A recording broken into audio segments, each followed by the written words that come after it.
संस्कार टेक्निकल में आपका स्वागत है। मैं सजीत कुमार चौहान जो पॉलिटेक्निक से रिलेटेड लगातार वीडियोस बना रहा हूं, लेकिन आज 2023 के बच्चों के लिए कुछ खास, क्योंकि बहुत सारे बच्चे अब पॉलिटेक्निक देने का सोच रहे होंगे क्योंकि आज ही सीबीएसई बोर्ड का एग्जाम खत्म हुआ है। और बहुत सारे बच्चे ये सोच रहे होंगे सर ये पॉलिटेक्निक है क्या, मुझे पॉलिटेक्निक के बारे में थोड़ा बताएं कि ये है क्या। तो चलिए आज मैं 7 सवालों का जवाब दूंगा। सबसे पहले पॉलिटेक्निक, झारखंड पॉलिटेक्निक है क्या और क्या क्या आप इससे करने के बाद कर सकते हो, क्या फायदा हो सकता है, और उसके लिए कौन कौन से कॉलेज हैं झारखंड पॉलिटेक्निक के करने के लिए, और कॉलेजेस में कौन कौन से ब्रांच हैं जहां पर आपको बेहतर प्लेसमेंट मिल सकता है या उसके और भी अदर ऑप्शंस क्या क्या हैं।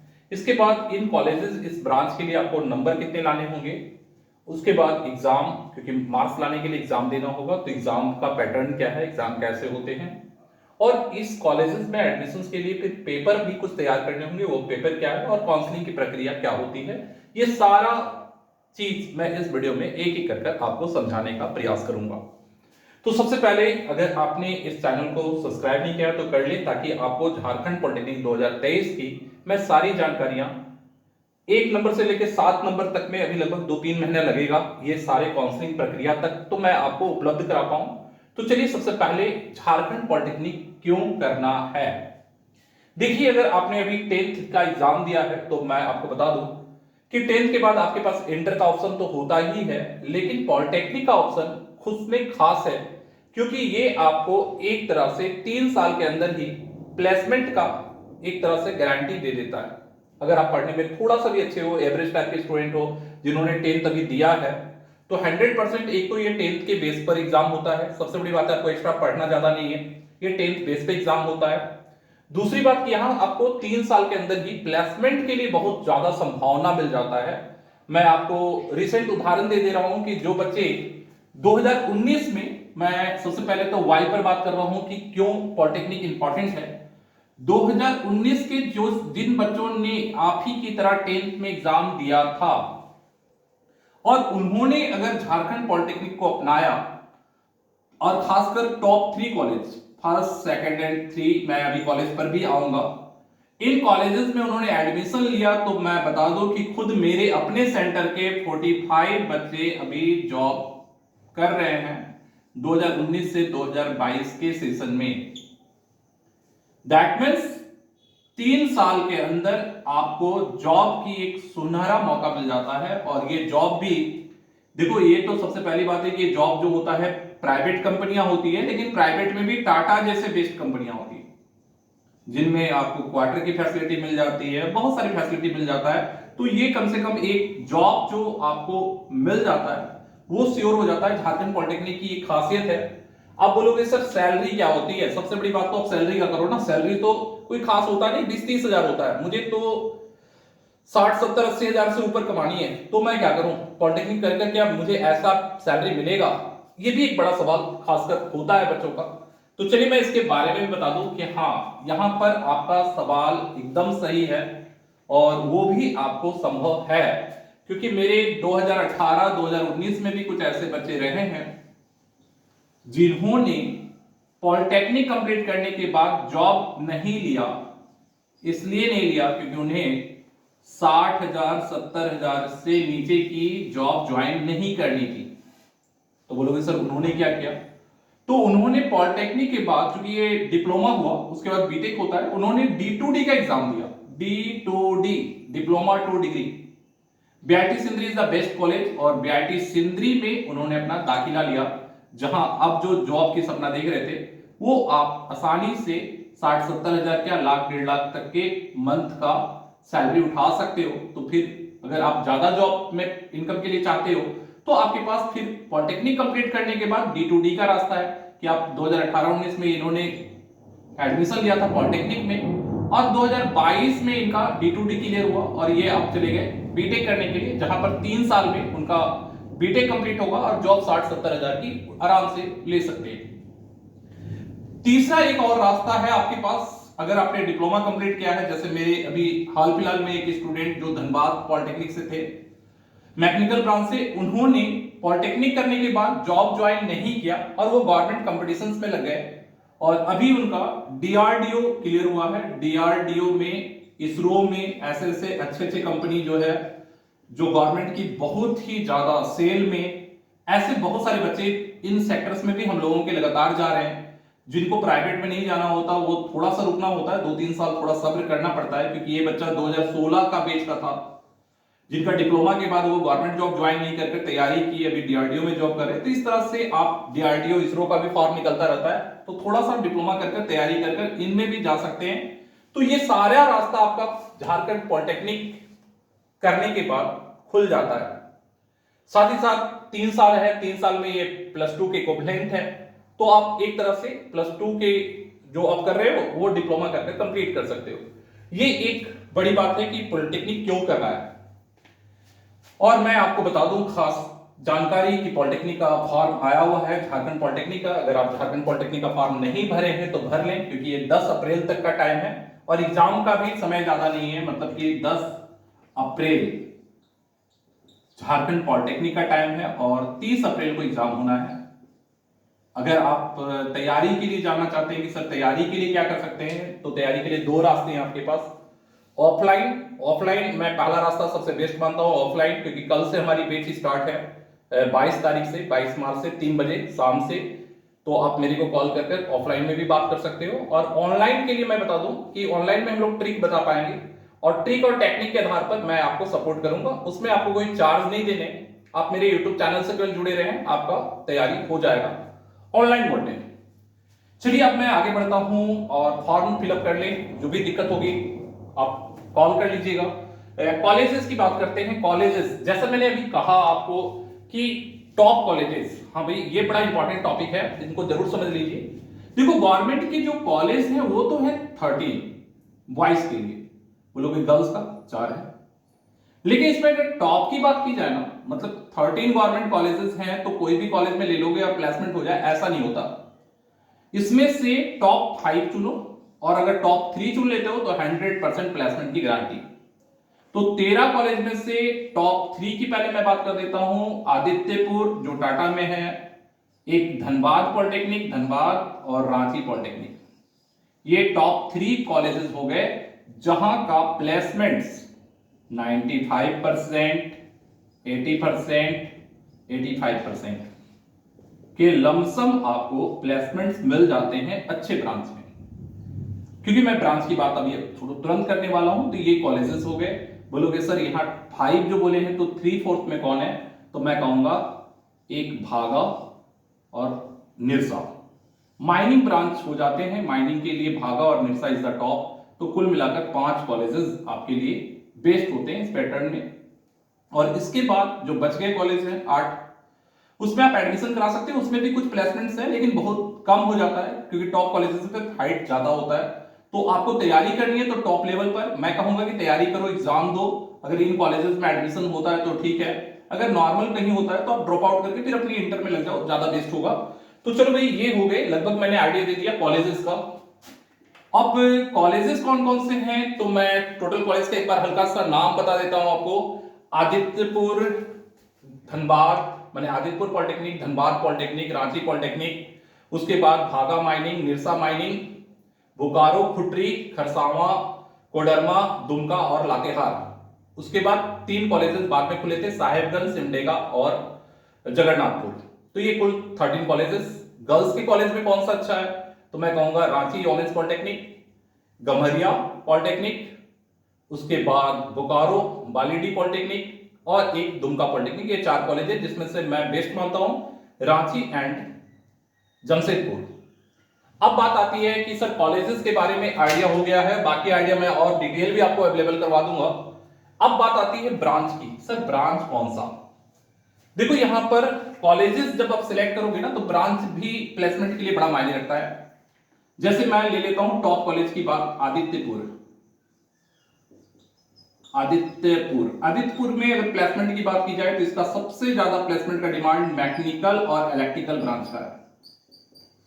लेकिन अगर इस कॉलेज में आपको, चूंकि ये ब्रांच इतने आसानी से नहीं मिल जाती, इनके लिए जैसे मैंने बताया है कि इस ब्रांच को लेने के लिए आपको मार्क्स लाने पड़ेंगे। रैंक कम से कम 300 CML रैंक के अंदर होना चाहिए। मार्क्स आपको कम से कम 100 नंबर लाना ही पड़ेगा, तभी ये मैकेनिकल इलेक्ट्रिकल मिलेगा। मतलब 100 मार्क्स होना चाहिए। और रैंक 300 के अंदर CML इनका रैंक होता है। CML category, general category rank 300 के अंदर होना चाहिए, तब मैकेनिकल या इलेक्ट्रिकल मिल पाएंगे।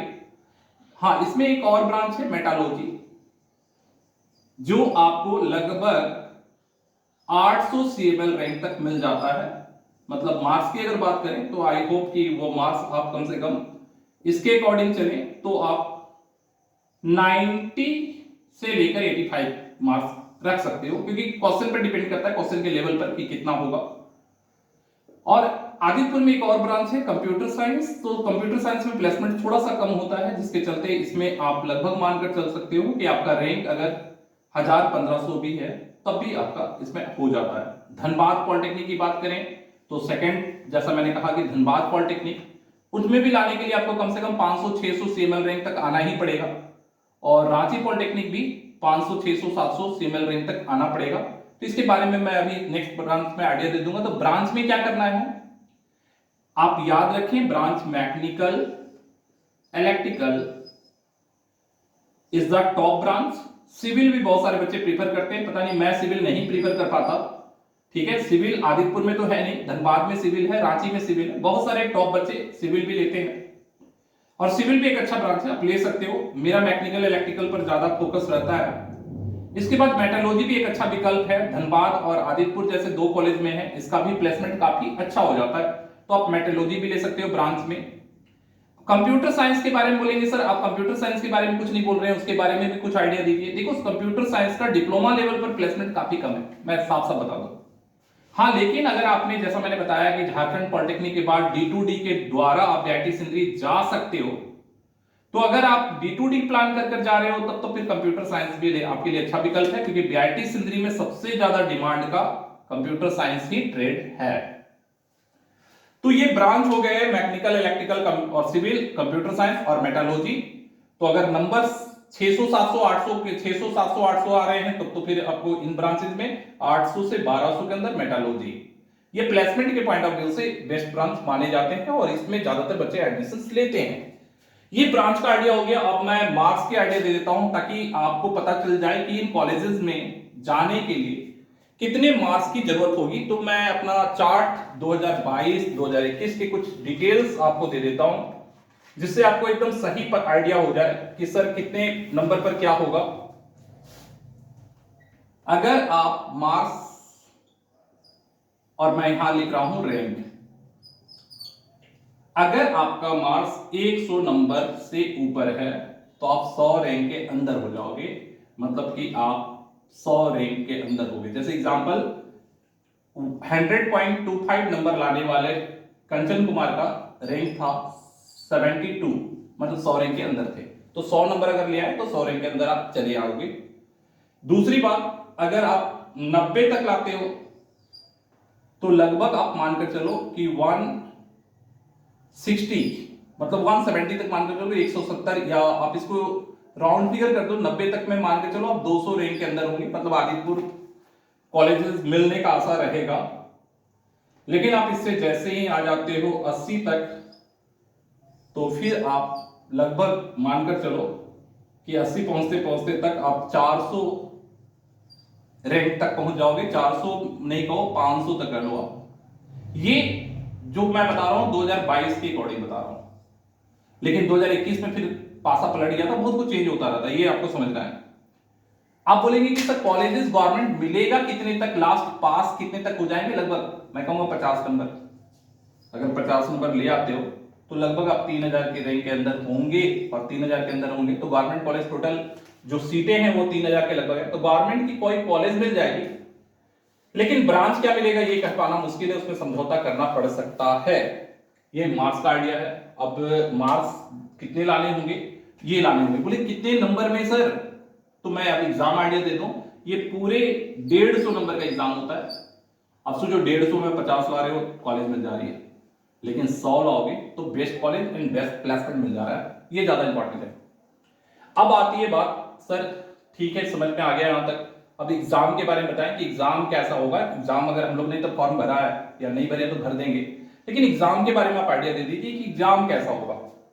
एग्जाम 10 आपने अभी दिया है तब तो आपके लिए ये एग्जाम बहुत ही इजी है।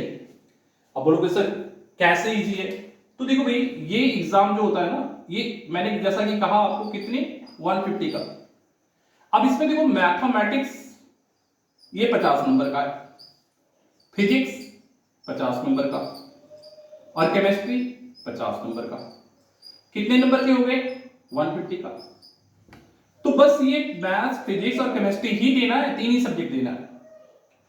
अब आप बोलोगे कि सर ये तीन सब्जेक्ट में किस क्लास का होता है ये क्वेश्चन? तो मैं कहूंगा 10th बेस का होता है। 10 जो 10 आप दिए ना, बस इसी 10th का होता है ये।